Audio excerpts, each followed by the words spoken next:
जय हिंद दोस्तों, शिखर competition classes के ऑनलाइन प्लेटफॉर्म पर आपका एक बार पुनः हार्दिक स्वागत है। उम्मीद है आप लोग अच्छे होंगे। जैसा कि आपको पता है कि पीपीपी की वैकेंसी आने वाली है और इसी कड़ी में हम लोग जो है प्रीवियस ईयर्स पेपर्स को हल करेंगे, जिसका विश्लेषण करेंगे। इससे आपकी स्ट्रेटजी अच्छी हो जाएगी कि किस टाइप के क्वेश्चन पूछते हैं, किस डेप्थ के सवाल आते हैं। तो इनको जब हल करेंगे तो इन सब चीज़ों का आपको अनुभव होगा, नए नए तरीके सीखेंगे, ठीक है। और इसी से आप आगे की प्लानिंग कर पाएंगे कि आपको किस लेवल की तैयारी करनी है, ठीक है। तो आप लोग इसको बहुत ध्यान से देखेंगे, पूरा वीडियो देखेंगे, बीच में स्किप बिल्कुल नहीं करेंगे।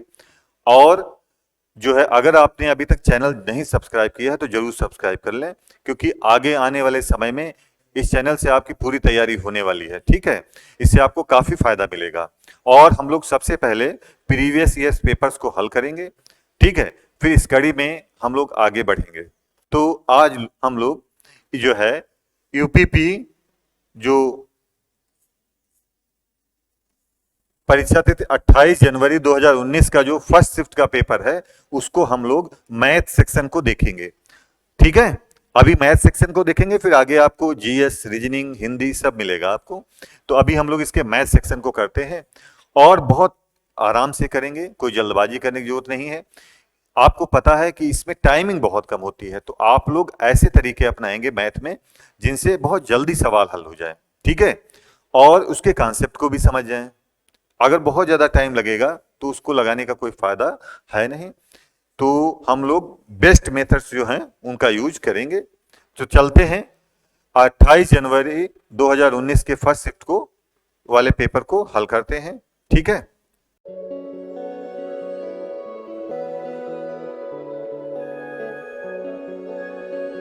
क्वेश्चन नंबर 1 देखते हैं। इसमें लिखा है ए बी से आधा कुशल है जो सी से 3 गुना कुशल है। वे तीनों मिलकर इस काम को कितने दिनों में पूरा करेंगे यदि बी अकेले यह काम 6 दिनों में पूरा करता है। तो आप इस सवाल को पढ़े होंगे तभी आपको आइडिया लग गया होगा कि ये वर्क एंड टाइम का सवाल है, ठीक है।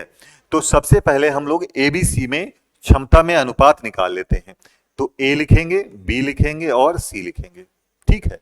पहली लाइन पढ़ते हैं, ए बी से आधा कुशल है जो सी से 3 गुना कुशल है, ठीक है। अब यहां पर जो शब्द आया है, जो आया है आपके बी के लिए, ठीक है। अगर यहां पर जो की जगह पर और आता तो आता सबसे पहले यानी ए के लिए। तो सी से 3 गुना कुशल कौन है? बी, ठीक है। कौन है? बी। तो इधर से स्टार्टिंग करेंगे, सी को मानेंगे 2 और इससे 3 गुना कुशल है यानी बी की क्षमता हो जाएगी 6। अब इधर पढ़ते हैं, ए बी से आधा कुशल है तो 6 का आधा हो जाएगा 3। तो ये हमारी जो है क्षमता में अनुपात आ जाएगा। किसकी क्षमता में बोलो? ए बी सी की क्षमता में अनुपात आ जाएगा, कुशलता में अनुपात आ जाएगा, ठीक है। अब आगे कहा है, आगे क्षमता वाले सवालों में एक फार्मूला हम लोग लगाते हैं, E1 D1 बराबर E2 D2।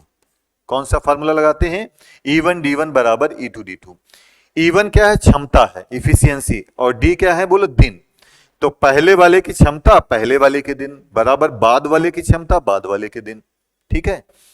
अब देखिए दिन दिए किसके हैं? बी के दिए। बी के दिन देखिए कितने दिए इसमें? 6। तो हम D1 की जगह पर लिखेंगे 6, ठीक है। और जिसकी क्षमता, जिसके दिन लिखे हैं उसी की क्षमता लिखेंगे। तो बी की क्षमता बताइए कितनी है? 6। तो जिसके दिन उसी की क्षमता लिखेंगे। और दिन पूछे किसके हैं? तीनों के। तो हम तीनों की क्षमता रखेंगे। तो 3 और 6 11, 3 6 9 2 11, ठीक है। इससे हम लोग D2 निकाल लेंगे। तो D2 बराबर हो जाएगा 36/11, ठीक है। तो इसको भाग कर लेंगे तो भागफल आ जाएगा 3.27। यहां पर दशमलव में दिन दिए हैं तो हम लोग भाग कर लेंगे।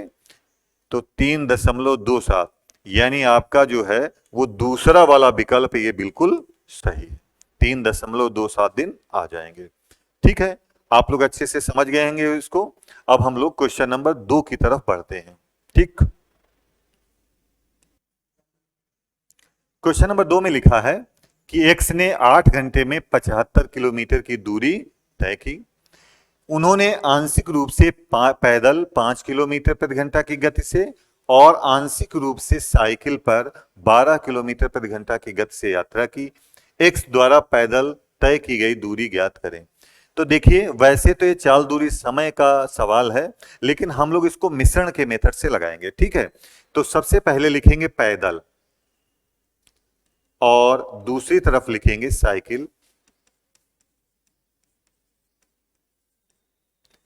तो पैदल में इसकी स्पीड बताएं कितनी है, 5 किलोमीटर प्रति घंटा, तो यहां पर लिखेंगे 5।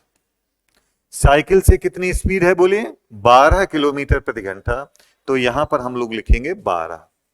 ठीक है, और पूरी यात्रा में 75 किलोमीटर की यात्रा है, वो कितने समय में तय करता है बोलो, 8 घंटे में। तो इसकी चाल हो जाएगी 75/8 किलोमीटर प्रति घंटा। ठीक है, इसको हम लोग इन दोनों के क्या करेंगे, बीच में। और जैसे पता है आपको मिश्रण में इसका और इसका अंतर यहां लिखते हैं पहले नंबर पर, तो इसका और इसका अंतर कितना हो जाएगा बोलो, 12 - 75/8, और इसका इसका अंतर बाद में लिखते हैं। सेकंड नंबर पर इसका इसका अंतर लिखते हैं, फर्स्ट नंबर पर इसका इसका अंतर। तो इसको घटाएंगे तो 75/8 - 5, इसको हल कर लेंगे तो 8 12 थी 96 - 75, यानी ये आ जाएगा आपका 21/8। ठीक है, तो बटे 8 लिखो या ना लिखो, क्योंकि इसमें भी 8 आ जाएगा, वो कट जाएगा, और इसमें हो जाएगा 75 - 8 पंचे 40, यानी यहां पर आ जाएगा 35/8। ठीक है, यहां पर आ जाएगा 21/8, यहां पर 35/8, वो कट जाएगा आपस में।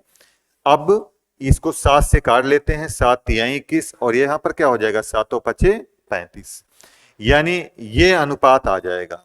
पूछा है पैदल तय की गई दूरी, तो पैदल वाले से गुणा करा देते हैं इस अनुपात को, तो आपका आंसर आ जाएगा 3 5 15 किलोमीटर।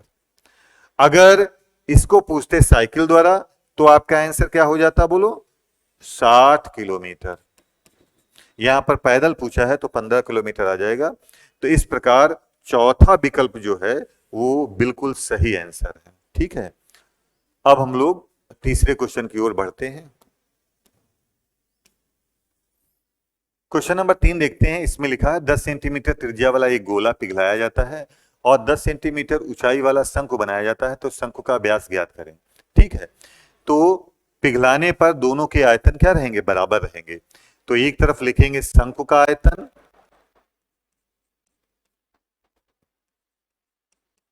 और दूसरी तरफ लिखेंगे गोले का आयतन। पिघलाने पर दोनों के आयतन जो हैं वो फिक्स रहेंगे। ठीक है, अब जानते हैं आप लोग शंकु का आयतन क्या होता है, 1/3 पाई r² h, और गोले का आयतन क्या होता है, 4/3 पाई r, इसको r को बदल देते हैं, नहीं तो दोनों एक हो जाएंगे, r³, 4/3 पाई r³। तो देखिए 3 से 3 काट देते हैं, पाई से पाई काट देते हैं, और बाकी मान रख देते हैं। तो शंकु का व्यास तो हमको निकालना ही है, तो r² वैसे रख देते हैं। यच दिया है, यच की वैल्यू कितनी दी है, 10 बराबर 4 गुणे, और इसकी भी त्रिज्या कितनी दी है गोले की, 10 ही दी है, तो 10 का क्यूब हो जाएगा। 10 का क्या हो जाएगा, क्यूब हो जाएगा। तो इस 10 से ये काट देंगे तो ये 2 आ जाएगा, है ना। तो r² बराबर हो जाएगा ये 4 गुणे 100। ठीक है, यानी 400। तो 400 का वर्गमूल कितना हो जाता है, 20। r की वैल्यू कितनी हो जाएगी, 20। अब यहां ध्यान से देखेंगे कि इसमें लिखा क्या है, व्यास पूछा है। इसमें व्यास पूछा है, तो व्यास जो होता है वो त्रिज्या का क्या होता है, दोगुना होता है। तो यानी इसका आंसर आ जाएगा 40 सेंटीमीटर।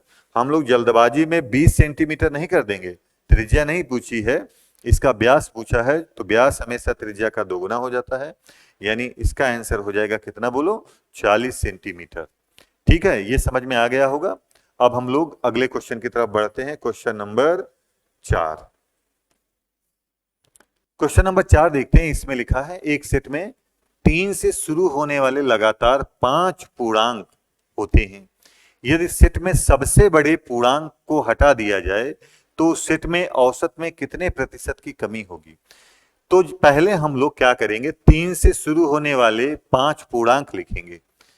तो 3 से शुरू होने वाला पहला पूर्णांक कितना हो जाएगा, 3, दूसरा 4, तीसरा 5, चौथा 6 और फिर 7। ठीक है।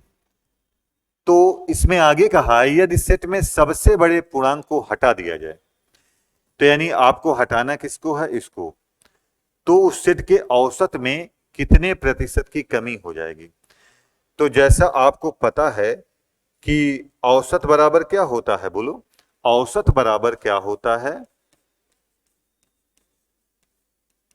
योग बटे संख्या। औसत बराबर क्या होता है, योग बटे संख्या। तो इन 4 का औसत निकालेंगे तो इन 4 का औसत कितना हो जाएगा, बोलो, इनका टोटल होगा 18।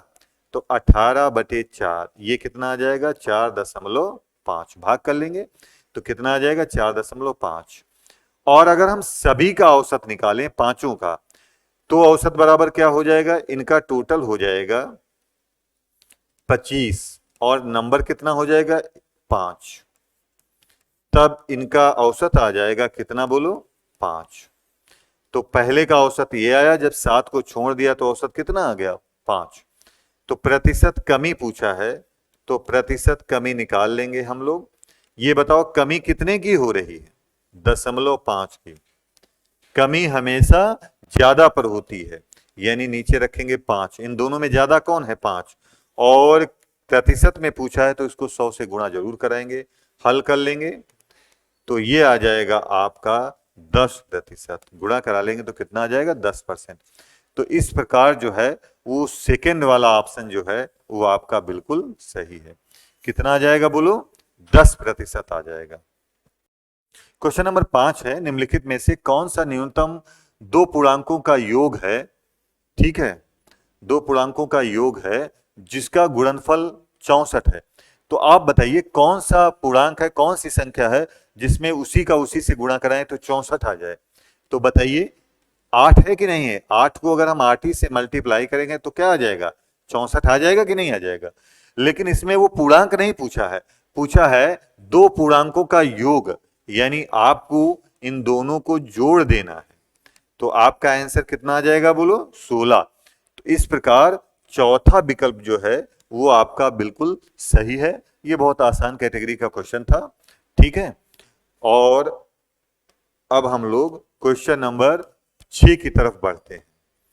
इसमें लिखा है वह छोटी से छोटी संख्या ज्ञात करो जिसके द्वारा 1200 को एक पूर्ण वर्ग बनाने के लिए गुणा किया जाना चाहिए। पूर्ण वर्ग का मतलब है कि वो किसी पूर्णांक का वर्ग हो, है ना। तो 1200 दिया है, 1200 को हम लोग कितने से मल्टीप्लाई करें कि ये पूर्ण वर्ग हो जाए, है ना। तो इसमें है आप ऑप्शन के थ्रू करेंगे, 3 से मल्टीप्लाई कर दें। तो अगर हम इसको 3 से मल्टीप्लाई कर देंगे तो ये कितना हो जाएगा, बोलो, 3600। और 3600 बताइए किसका वर्ग होता है, बोलो, 60 का वर्ग। किसका होता है, 60 का वर्ग। यह एक तरीका और है, इसमें आप 1200 के फैक्टर कर लीजिए। क्या कर लेंगे, 1200 के फैक्टर।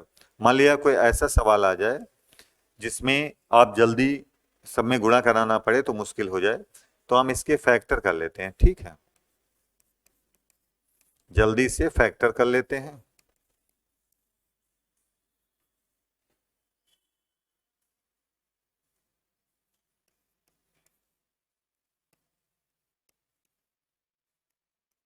अब इसमें देखिए पूर्ण वर्ग बनाना है तो यानी सबके जोड़े कंप्लीट होने चाहिए। देखिए इसमें 2-2 के जोड़े बनते हैं तो 2 का जोड़ा हो गया, ध्यान से देखेंगे तो इसमें देखिए जैसे 2 का जोड़ा हो गया, देखिए एक ये 2 का जोड़ा हो गया, 5 का जोड़ा हो गया। अब कौन सा जोड़ा कंप्लीट नहीं है, बोलिए, 3 का जोड़ा नहीं है, यानी एक बार 3 और आना चाहिए। तो इसको हम कितने से मल्टीप्लाई कर दें, बोलो, 3 से। तो एक जोड़ा और आ जाएगा, यानी ये पूर्ण वर्ग हो जाएगा। तो इस प्रकार आपका आंसर 3 ही सही है। ठीक है, आप इसको गेस भी कर सकते हैं, आसान नंबर था। लेकिन अगर आप कठिन आए तो आप लोग ऐसे करिए, वरना ऑप्शन के थ्रू बहुत आसानी से हो जाएगा। अब हम लोग क्वेश्चन नंबर 7 पर आते हैं कि इसमें जो है इसका मान, इसको सरल करना है, इसका मान निकालना है। तो आपको पता होगा कि ऐसे क्वेश्चन हमेशा इधर से हल होते हैं। किधर से हल होते हैं बोलो? इधर से हल करेंगे। तो सबसे पहले हम लोग ये वाला हल करेंगे। तो आप लोग बताएं 64 का वर्गमूल कितना होता है? बोलो 8। कितना हो जाता है? बोलो 8। अब हम इसके बाद किसको हल करेंगे? 8 और 73 को जोड़ देंगे। तो 8 और 73 को जोड़ेंगे तो क्या आ जाएगा? 81। और ये वर्गमूल के अंदर आएगा 81, तो इसका वर्गमूल निकालेंगे तो कितना आ जाएगा? 9। कितना आ जाएगा? बोलो 9। अब हम लोग क्या करेंगे? 9 और 27 को जोड़ देंगे, इसको और इसकी जगह पर, पूरे इसकी जगह पर कितना आ गया? बोलो 9 आ गया। अब 9 और 27 को जोड़ेंगे तो हमारा कितना आ जाएगा? बोलो 36। वर्गमूल के अंदर आएगा, और 36 का वर्गमूल कितना निकलेगा? बोलो 6। अब हम लोग क्या करेंगे? इसको जोड़ लेंगे 3 और 6 को, तो ये वर्गमूल के अंदर आ जाएगा 9। और 9 का वर्गमूल आपको पता है कितना होता है? बोलो 3। तो इस प्रकार आपका आंसर कितना आ जाएगा? बोलो 3 आ जाएगा। ठीक है, ऐसे सवाल पीछे से हल होते हैं, इस बात को ध्यान रखिएगा। और आपको छोटे मोटे वर्गमूल याद होने चाहिए, कम से कम 20 तक आपको वर्ग याद होने चाहिए और 10 तक क्यूब याद होने चाहिए, तो बहुत आसानी से इस टाइप के सवाल हो जाते हैं। अब हम लोग जो है क्वेश्चन नंबर 8 की तरफ बढ़ते हैं। क्वेश्चन नंबर 8 को देखते हैं। इसमें लिखा है दो संख्याओं का महत्तम समापवर्तक यानी मासा और लासा क्रमशः 2 और 60 हैं। ठीक है, यदि उन संख्याओं में से एक दूसरे की तुलना में 14 अधिक है तो छोटी संख्या ज्ञात करो। ठीक है, तो इसमें ध्यान दीजिएगा, इसका हाईएस्ट कॉमन फैक्टर कितना है? यह सीएफ कितना है? 2। यह सीएफ कितना है? 2। यानी ये जो संख्याएं होंगी दोनों, ये 2 की मल्टीपल होंगी, 2 की गुणज होंगी, है ना? तो 2 की गुणज होंगी, यानी वो 2 के पहाड़े में आती होंगी, 2 से कटने वाली संख्या होंगी। संख्याएं हमेशा जो होती हैं वो मासा की मल्टीपल होती हैं, गुणज होती हैं। तो 2 की गुणज इसमें 5 नहीं है और 7 नहीं है। तो इस प्रकार आपके ये 2 ऑप्शन जो है ये कतई गलत हो गए, ये कतई गलत है, ये आपके आंसर कतई नहीं हो सकते हैं। अब हम लोग देखेंगे कि इसको अप्लाई करते हैं। तो आप लोगों ने पढ़ा होगा एक फार्मूला, पहली संख्या गुणे दूसरी संख्या बराबर लासा गुणे मासा। ये पढ़ा है कि नहीं पढ़ा है? बिल्कुल पढ़ा होगा, ये बहुत इंपॉर्टेंट है। अब देखिए, अगर हम पहली संख्या 4 को मानते हैं, अगर हम पहली संख्या 4 को मानेंगे तो दूसरी संख्या इससे कितनी बड़ी होगी? 14 ज्यादा होगी। तो 4 में 14 जोड़ेंगे तो 18 आएगा। अब ये बताइए, यहां रखेंगे 60 गुणे 2, यानी ये आना चाहिए कितना? 120। तो ये बताइए संतुष्ट कर रहा है? 18 चक्कू इधर 72 होगा और इधर कितना होगा? 120 होगा। ये संतुष्ट नहीं करेगा। तो इस प्रकार आपका आंसर क्या हो जाएगा? 6। ध्यान से देखेंगे, हम दोबारा इसको अप्लाई कर दें। अगर हम इसकी जगह पर क्या कर दें? 6 रख दें। इसकी जगह पर क्या रख दें? बोलो 6 रख दें। तो 6 में हम अगर जोड़ेंगे कितना? 14, तो हो जाएगा 20 बराबर 60 गुणे 2। तो ये इधर भी 120 हो जाएगा और इधर भी 120 हो जाएगा, तो ये संतुष्ट कर जाएगा, है ना? तो इस प्रकार आपका जो 6 ऑप्शन है, ऑप्शन सी है जिसमें 6 दिया है, ये बिल्कुल सही आंसर है। ठीक है, अगर हम लोग एक्स मान के करेंगे तो हम लोगों को फैक्टर करना पड़ेगा, द्विघात समीकरण बनेगी, उससे सवाल बहुत लंबा हो जाएगा। तो ऐसे ऑप्शन में छांट के और हम लोग हल कर लेंगे। तो आपका सही आंसर हो जाएगा कितना? बोलो 6। चलिए अब हम लोग जो है अगले क्वेश्चन की तरफ बढ़ते हैं। क्वेश्चन नंबर 9 दिया है कि 4:9 के अनुपात में ए और बी के बीच 39 कैंडियां वितरित की गई। ठीक है, तो बी ए से कितनी अधिक कैंडी मिलती हैं? तो ये तो बहुत आसान है। इसमें क्या करेंगे हम लोग? अनुपात दिया है, ए और बी में क्या अनुपात दिया है? बोलो 4:9 दिया है और टोटल कैंडी कितनी दी है 39। ये टोटल 39 हैं, तो हम लोग क्या करेंगे, इनका दोनों का क्या लिखेंगे, टोटल लिखेंगे। तो टोटल 4 और 9 कितना हो जाएगा 13। और अनुपात में ऐसे प्रश्नों में हमेशा एक की वैल्यू निकाल लेते हैं, तो एक की वैल्यू कितनी आ जाएगी, 13 3 39, 3 आ जाएगी। पूछा है बी को ए से कितनी अधिक कैंडी मिलती है, तो ये बताइए दोनों में अंतर कितने का है, दोनों में अंतर कितने का है 5। यहां पर बी और ए में अनुपात में अंतर कितने का है 5 का, तो कम ज्यादा का मतलब अंतर ही होता है। तो हम लोगों को वैल्यू निकालनी है किसकी, 5 की। तो इधर मल्टीप्लाई करेंगे 5 से, तो इधर भी 5 से मल्टीप्लाई कर देंगे, तो आपका आंसर आ जाएगा 15। तो यानी बी को ए से कितनी अधिक कैंडियां मिलेंगी, बोलो 15 कैंडियां अधिक मिलेंगी। ये जो है आपका जो है 15 बिल्कुल सही आंसर है, ऑप्शन बी बिल्कुल सही है। ठीक है, क्वेश्चन नंबर 10 देखते हैं। इसमें लिखा है 10% और 30% के दो लगातार चिन्हित करने के बाद 20% की छूट देने पर एक वस्तु 22,288 रुपए में बेची गई। वस्तु का लागत मूल्य ज्ञात करना है, यानी वस्तु का हमको क्या निकालना है, बोलो क्रय मूल्य निकालना है। यहां चिन्हित करने का मतलब है यहां पर वृद्धि करने से आंसर आता है, तो इसका मतलब वृद्धि करना होगा, है ना। जब वृद्धि होती है तो हमेशा 100 में जोड़ते हैं, और जब कमी होती है तो हमेशा 100 में से घटाते हैं। ठीक है, तो छूट एक टाइप की कमी है तो घटाएंगे। तो हमने मान लिया लागत मूल्य कितना है, एक्स का, कितना है बोलो, और पहली वृद्धि कितने की हुई 10% की, तो 10% हम 100 में जोड़ेंगे तो कितना हो जाएगा 110%। और प्रतिशत का मतलब क्या होता है, बटे 100। प्रतिशत का मतलब क्या होता है, बटे 100। फिर दूसरी बार कितने परसेंट की वृद्धि होती है, 30% की, तो हम लिखेंगे 130/100। कितना लिखेंगे, 130/100। और फिर क्या होता है, 20% की छूट होती है। तो अगर कोई वस्तु 20% की छूट पर बेची गई, यानी 20% कम पर बेची गई, 100 में से हम 20 घटाएंगे तो लिखेंगे 80%। परसेंट का मतलब बटे 100। और अब इसका जो मूल्य हो जाएगा वो कितना हो जाएगा, बोलो 2,288 रुपए। और यक्स क्या हमने माना है, बोलो लागत मूल्य।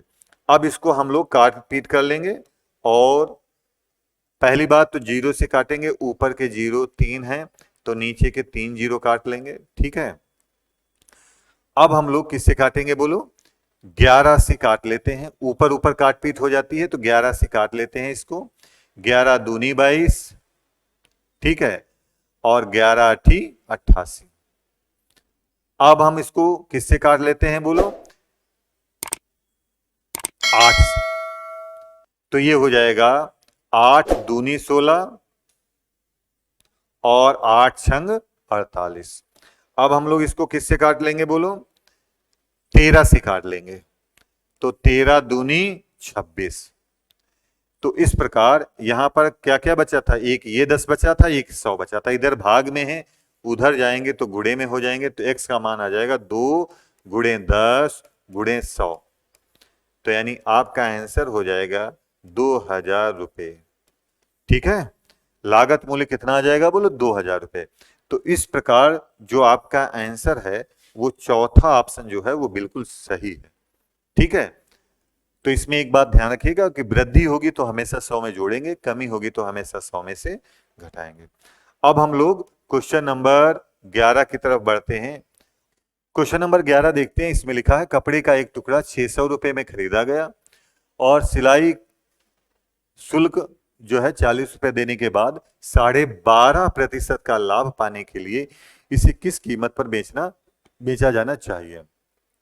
ठीक है, तो सबसे पहले इसमें प्रतिशत लाभ आप लोग बताएं कितना दिया है। प्रतिशत लाभ दिया है 12.5%।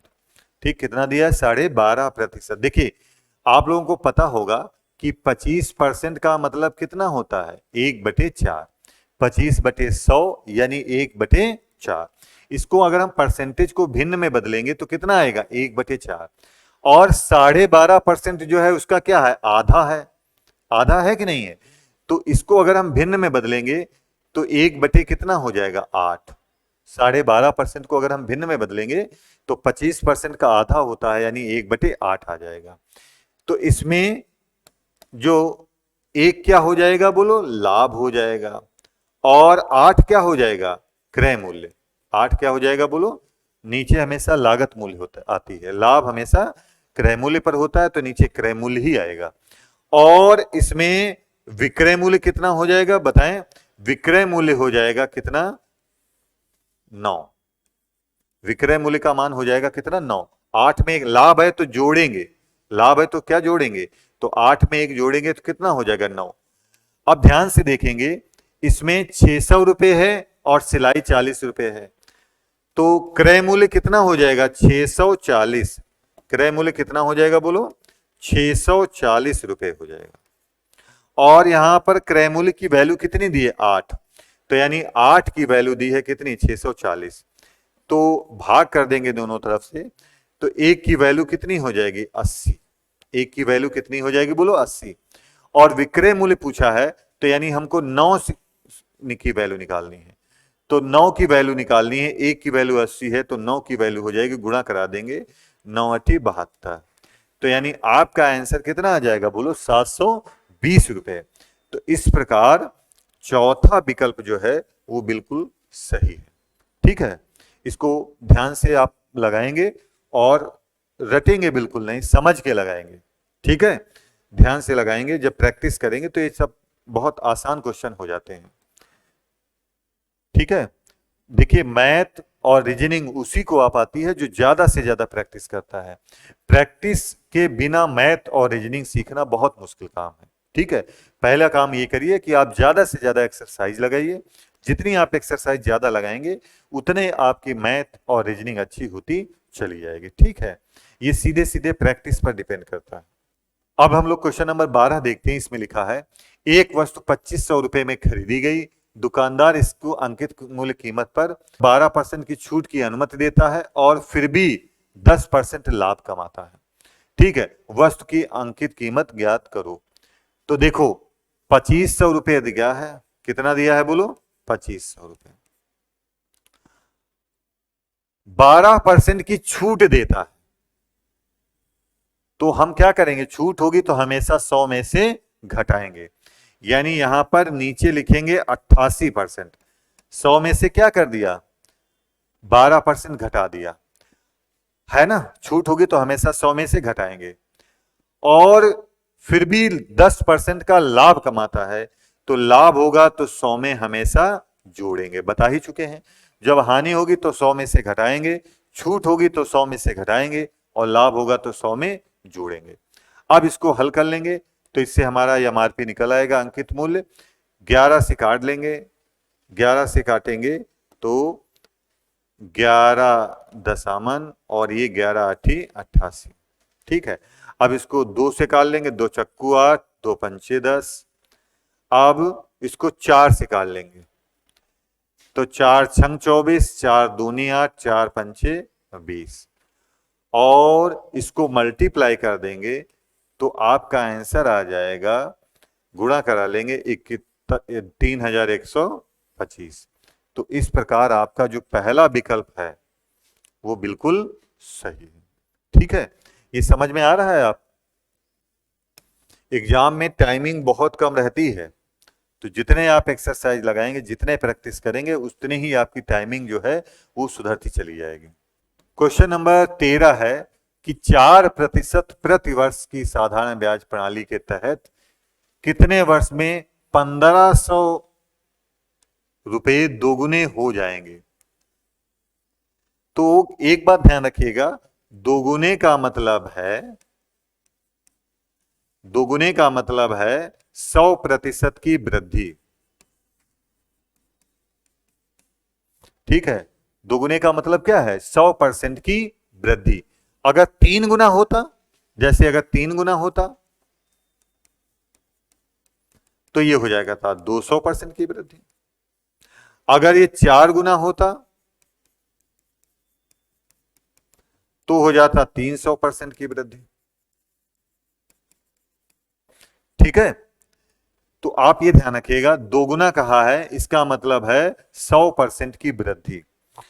अब इस सवाल में आप ध्यान से देखिए, हर साल कितने % की वृद्धि होती है बोलो, 4% की।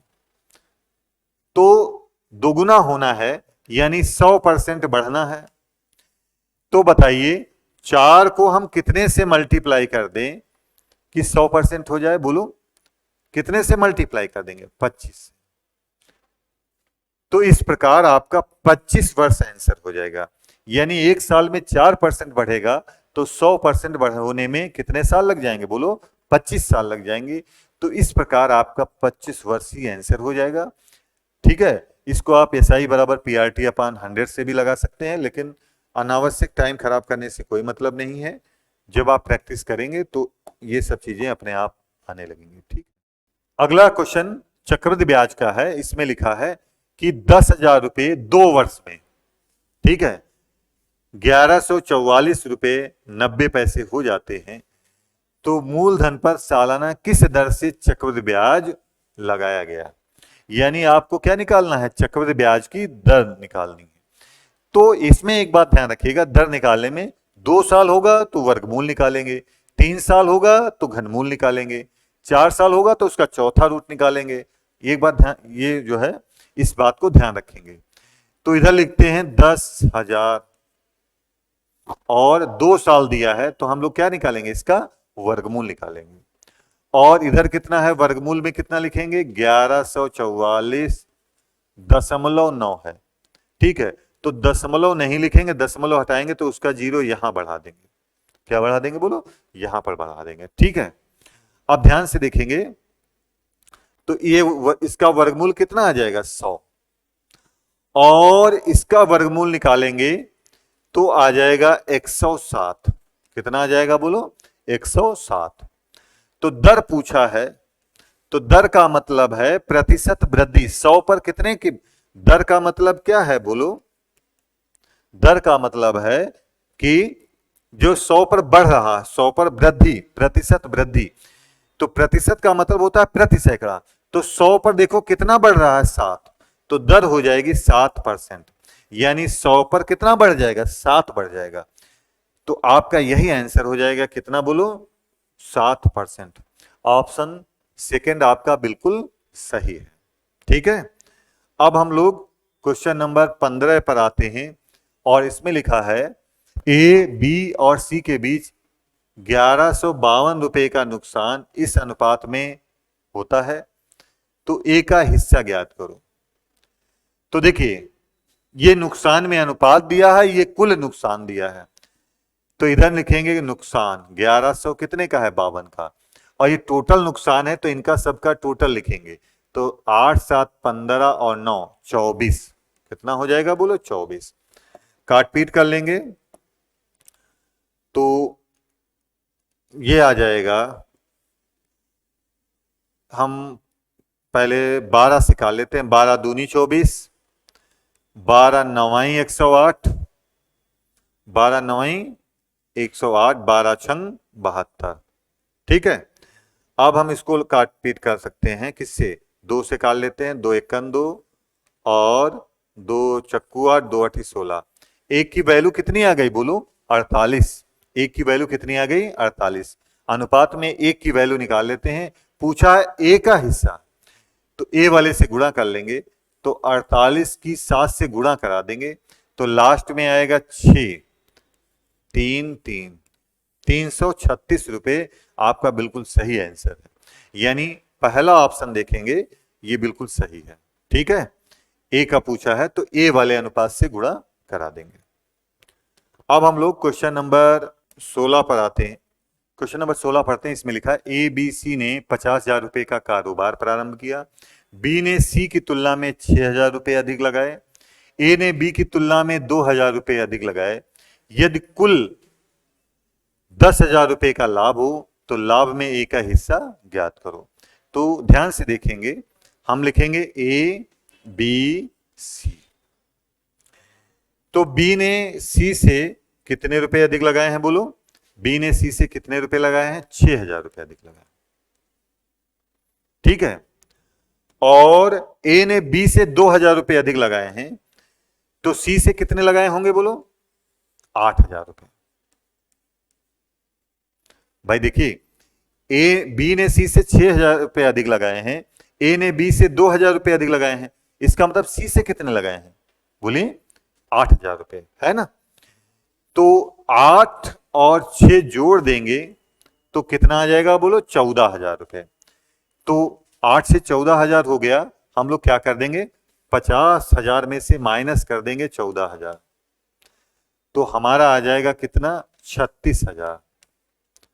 कितना आ जाएगा बोलो, 36,000 के 3 हिस्से कर दें तो सी का हिस्सा आ जाएगा, 36,000 को हम 3 से भाग कर दें, कितने से भाग कर दें बोलो, 3 से, तो ये आ जाएगा 12,000। तो यानी सी का हिस्सा हो गया 12,000। अब बी में 6,000 जोड़ दें तो बी का हिस्सा हो जाएगा 18,000, और इसमें हम 2,000 जोड़ दें इससे ज्यादा, या इससे ज्यादा 8,000 जोड़ दें तो इसका आ जाएगा 20,000। कितना आ जाएगा बोलो, ए का हिस्सा कितना आ जाएगा, 20,000। अब हम लोगों को इसमें अनुपात निकाल लेना है, तो इसमें अनुपात कितना आ जाएगा बोलो, देखेंगे तो अनुपात में इनके बीच में अनुपात निकाल लेते हैं। तो 3 जीरो तो सभी से काट ही देते हैं, सभी जगह से। अब इसको 2 से भाग कर देते हैं तो ये आ जाएगा 10, ये आ जाएगा 2 9 18 और 2 छंग 12। सभी के रुपए निकालने के बाद, कारोबार में कितनी पूंजी लगी है निकालने के बाद, हमने पूंजी में क्या निकाल लिया, अनुपात निकाल लिया। अब ये जिस अनुपात में पूंजी लगी होगी उसी अनुपात में लाभ होता है, तो ये हमारा काहे में अनुपात आ गया, पूंजी में अनुपात। ठीक है। अब कहा है लाभ दिया है, तो लाभ दिया है, लाभ कितने का दिया है, 10,000 का, और इधर हम टोटल करेंगे तो 10 9 19 और 6 25, तो एक की वैल्यू हो जाएगी 400। एक की वैल्यू कितनी हो जाएगी बोलो, 400। पूछा है ए का लाभ, तो ए का लाभ आ जाएगा 4,000 रुपए। ए का लाभ कितना हो जाएगा बोलो, ए का लाभ हो जाएगा 10 से मल्टीप्लाई कर देंगे तो 4,000 रुपए आ जाएगा। इस प्रकार जो चौथा विकल्प है वो बिल्कुल सही आंसर है। ठीक है, इसमें पूंजी में अनुपात हमको निकालना पड़ेगा तभी हल होगा। क्वेश्चन नंबर 17 देखते हैं, इसमें लिखा है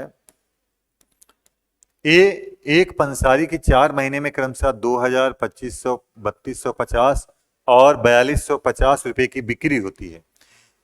3,500 रुपए की औसत बिक्री प्राप्त करने के लिए 5वें महीने में उनकी बिक्री को कितना होना चाहिए।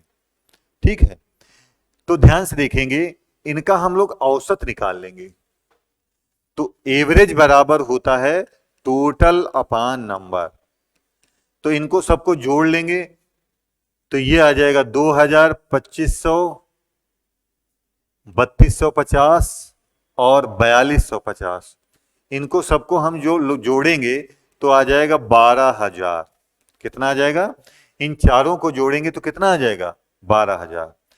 तो औसत कितना हो जाएगा, इसको कितने नंबर है देखें, 1 2 3 4, तो 4 से भाग करेंगे।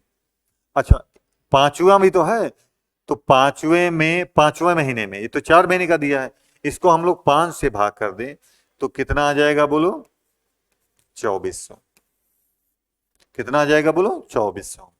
अब हमको ध्यान से देखो, इसको 5 से इसलिए भाग किया है क्योंकि हम इसका 5 के हिसाब से एवरेज निकाल लें। अब हमको इसको 3,500 करना है, तो देखो 3,500 करना है तो औसत वृद्धि का मतलब होता है, औसत वृद्धि का मतलब होता है सभी में वृद्धि। औसत वृद्धि का मतलब होता है सभी में वृद्धि। तो सभी लोग बताओ कै लोग हैं, 5 लोग हैं। कै लोग हैं, तो बताओ कितना बढ़ाना होगा, 1,100 रुपए बढ़ाना होगा। औसत में कितने की वृद्धि करनी होगी बोलो, 1,100 की। 2,400 में 1,100 जोड़ेंगे तो 3,500 होगा। तो सभी में मतलब 1,100 बढ़ाने हैं, तो इसको 5 से मल्टीप्लाई कर देंगे तो कितना आ जाएगा, 5,500। तो कुल वृद्धि हो जाएगी 5,500। तो इस प्रकार आपका आंसर हो जाएगा कौन सा बोलो, ऑप्शन नंबर 4। ठीक है, कुल वृद्धि हमको करनी होगी कितनी बोलो, 5500 की, यानी सभी में 1100 की वृद्धि होनी। औसत वृद्धि कितने की है? 1100 की, और सभी में बढ़ाएंगे यानी पांचों लोगों में हम 1100 बढ़ाएंगे, तो टोटल वृद्धि हमारी कितनी की हो जाएगी? 5500 की।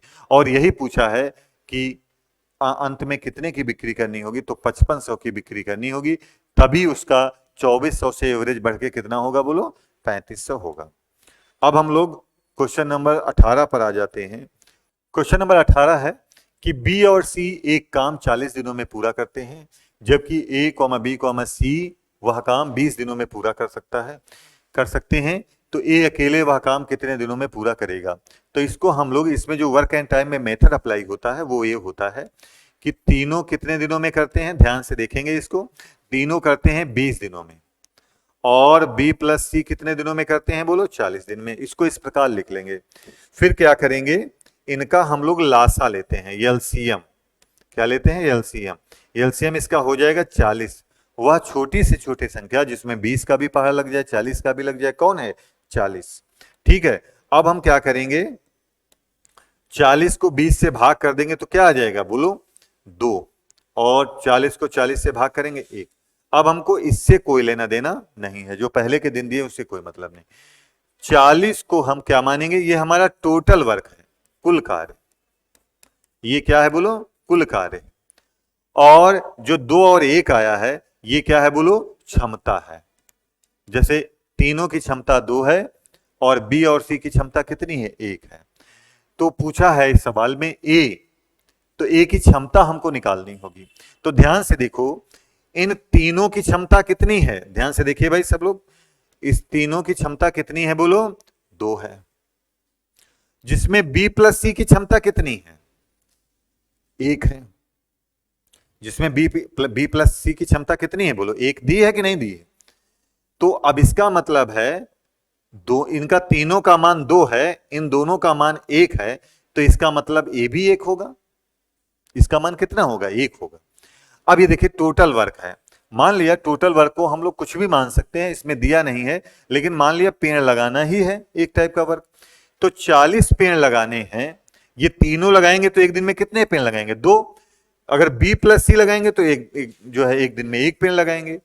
तो इसका मतलब 1 पेड़ ए लगाएगा। ए की वैल्यू कितनी है? 1। तो ए की क्षमता 1 पेड़ लगाने की आई और 40 पेड़ लगाने हैं, तो इसको हम लोग 1 से भाग कर देंगे, तो यानी ये आ जाएगा कुल कार्य 40 दिन। इस प्रकार यह 40 दिनों में पूरा कार्य करेगा। ठीक है, यहां पर नीचे ए की क्षमता रखेंगे, तो ए की क्षमता 1 आई, 1 पेड़ पर डे लगाएगा, 40 पेड़ लगाने में उसको कितने दिन लगेंगे? 40, भाग कर देंगे। तो इस प्रकार चौथा विकल्प जो है वो आपका बिल्कुल सही है। ठीक है, ये चैप्टर आप बहुत अच्छे से पढ़े होंगे तो बहुत जल्दी लग जाएगा जब आप अपने आप लगाएंगे। ठीक है, और इनको, इनके कॉन्सेप्ट को समझेंगे, रटने की कोशिश नहीं करेंगे।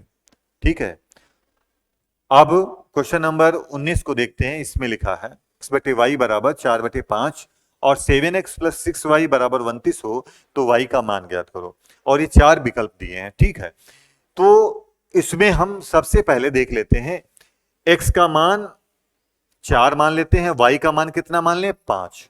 और जरा देखते हैं इसमें वैल्यू क्या आएगी। हल करेंगे तो टाइम लगेगा, तो x की जगह पर हम लोग क्या करने जा रहे हैं? 4, और y की जगह पर क्या रखेंगे? बोलो 5। देखते हैं क्या आ जाता है। तो 7 गुणे 4 प्लस 6 गुणे 5, तो रख देते हैं, तो इसका मान आ जाएगा 28 और प्लस 30, ये कितना आ जाएगा? 58। कितना आ जाएगा? बोलो 58। और इसमें आता कितना है? देखो ध्यान से, 32 आता है। तो इसका मतलब इसका ठीक आधा आता है। 58 का आधा कितना होगा? 32। तो इसका मतलब x की वैल्यू भी क्या हो जाएंगी? x की वैल्यू और y की वैल्यू क्या हो जाएंगी? आधी हो जाएंगी। इसका मतलब है x की वैल्यू 2 हो जाएगी और y की वैल्यू 5 का आधा कितना हो गया? 2.5। भाई हमको वैल्यू आधी करने के लिए आधा ही तो करना पड़ेगा x y का मान, तो y का मान आ जाएगा 2.5। तो इस प्रकार पहला ऑप्शन जो है वो बिल्कुल सही है। इस टाइप की आप जो है ट्रिक्स लगाइए एग्जाम में, वरना बहुत लेंथी हो जाते हैं सवाल, तो उससे भी सिलेक्शन रुक जाते हैं, है ना, टाइम ज्यादा लगेगा तो फिर सिलेक्शन कैसे हो पाएंगे। हम लोगों ने जो 28 जनवरी 2019 की पहली शिफ्ट का जो मैथ का पेपर था उसको हल किया, ठीक है।